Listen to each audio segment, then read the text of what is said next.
Let's talk about the three main schools or styles for typical musicians. Here's the way I look at it. Okay, you have the classical school. You're trained to read and you have good technique. The other school, the jazz school, where we're focusing mainly on improvisation.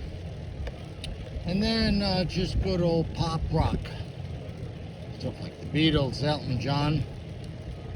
These are all three great schools. I've been in all three of those schools. I started off in the classical world. Then, in my early 30s, I always had a dream of being a studio musician, and I lived in California, in Pasadena, so I was right next door to Hollywood. But I quickly came to the realization is that any great studio musician is a fabulous improviser, and I was completely zero improvising skills because I'm classically trained. I'm a robot. So I went to Dick Grove School of Music to solve this problem, and they use primarily their jazz as a vehicle to learn how to improvise, spontaneous composition.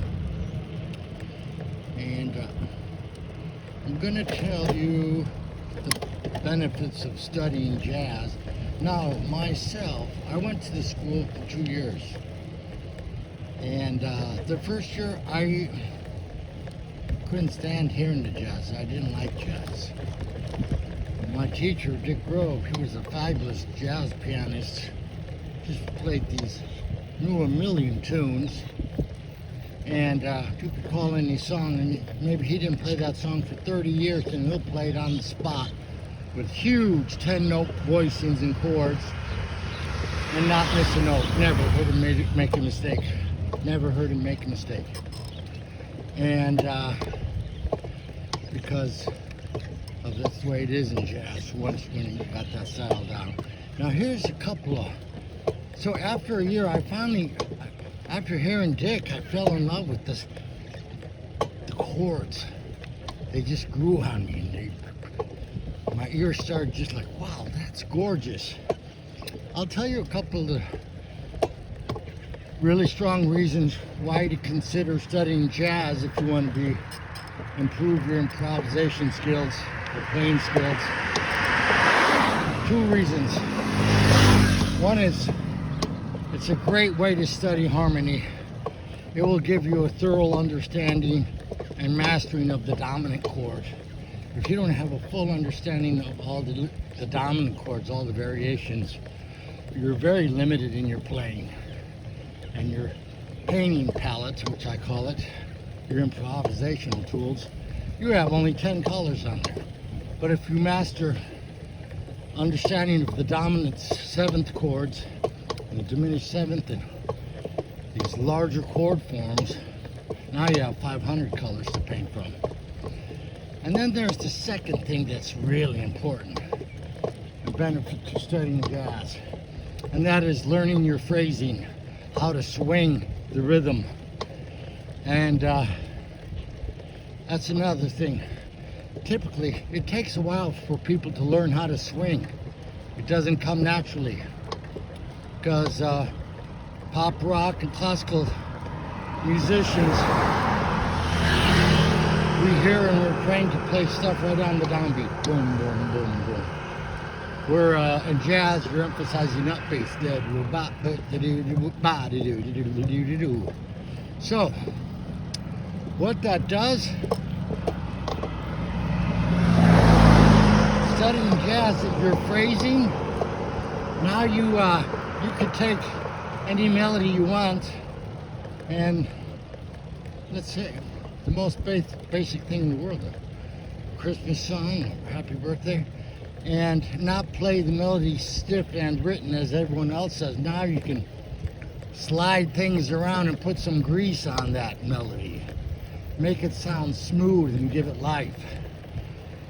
And I'm so glad I studied jazz, because once I learned how to improvise and to swing, then my improvisation just got really smooth and fluid.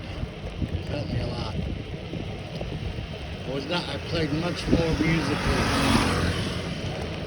So now here's an example of someone who has the knowledge of harmony learned through jazz. Okay, if you look at, there are certain pop artists that, you know, the majority of pop is written with extremely simple chords, just, you know, major and minor triads typically. 1, 4, 5 most of the time. Nothing wrong with that. But if you look at the chords used by the great songwriters like the Beatles, it's like, wow, every chord is in there. They know them all. Diminished 7, dominant 7, they slide them in there, right where they're needed, perfectly. Look at, here's a great pop rock song, Bohemian Rhapsody, Queen. You look at those chords, it's not just your typical 1, 4, 5. They got all kinds of crazy chords in there, and it's gorgeous. You're gonna see this in Led Zeppelin's writing too, Jimmy Page. And there's others. So, studying jazz, it will just spice up your playing. Even if you're, like, I did not have a goal of being some great jazz pianist. I heard these great jazz pianists, and I admired how the way they played, but then there's one thing I did not like, and that is they all sounded the same to me. Because they all kind of like study these certain great jazz musicians, and they all end up sounding like each other. So anyway, I took the benefits of jazz and then returned back to pop and applied it to pop and to classical both. And so I had a great jazz teacher in Portland, Oregon, Randy Porter. He's the best pianist I've heard in Oregon. Anyway, he told me that I had my own sound, which was nice to hear. So consider that if you want to. Let me tell you, man, later in life, when I learned, just like, okay, if I have a half hour, what's the best way to practice? If I only have a half hour, what am I going to do? And the answer was I'd take a jazz standard and play it in 12 keys. Oh my gosh, the payoff from that is incredible. It's very rewarding. Okay. Well, okay. This is morning music talk. My bicycle. I'm talking whatever comes to mind, but I keep it in, you know, on a certain topic. So I think I'll beat that to death for now. Signing out. Have a great day. Roger Milky here. God bless you. Bye-bye.